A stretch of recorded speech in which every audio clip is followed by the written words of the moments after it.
नमस्कार. एक छोटी रचना घेऊन आलो आहे. फार महत्त्वाची आहे. काळजीपूर्वक ऐका. ती अशी बघा की सरकार आणि बाजारभाव दोन्ही पिढी जात लुच्चेच असतात. सरकार आणि बाजारभाव दोन्ही पिढी जात लुच्चेच असतात. त्यांच्या प्रत्येक पिढीने हरामखोरीच केली आहे माझ्या प्रत्येक पिढीशी. बाजार खेळतो आमच्या अंगा खांद्यावर गोचिडासारखा. अहो, बाजार खेळतो आमच्या अंगा खांद्यावर गोचिडासारखा आणि करून घेतो त्यांच्या 52 पिढ्या लाले लाल आमच्याच रक्तानं.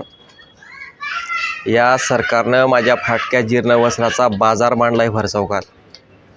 या सरकारनं माझ्या फाटक्या जीर्ण वस्त्राचा बाजार मांडलाय भरचौकात. माझ्या डोळ्यातल्या व्यथा वेदना अश्रूंनी पिकवल्या आणि त्यांचं छान मार्केटिंग केलं निवडून येण्याकरिता. मोर्चे काढून सभा घेतल्या. अहो, मोर्चे काढून सभा घेतल्या आणि जाऊन बसला लाल दिव्याच्या गाडीत. लँड रिफॉर्मच्या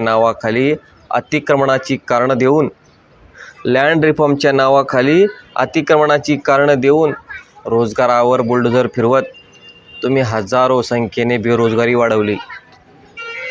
मायबाप निर्दयी नसतात मग या सरकारला मायबाप तरी कसं म्हणावं? मायबाप निर्दयी नसतात मग या सरकारला मायबाप तरी कसं म्हणावं?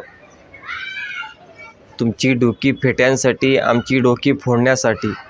अहो, तुमची डोकी फेट्यांसाठी आमची डोकी फोडण्यासाठी तुम्ही डोक्याने डोकी चालवत चांगली डोकी चालवली आणि धर्मद्वेष वाढवला आणि या विविधतेने नटलेल्या देशाला पायदळी तुडवला.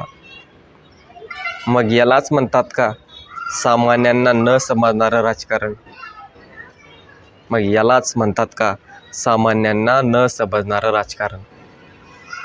धन्यवाद. ही रचना आपल्याला कशी वाटली नक्की कळवा.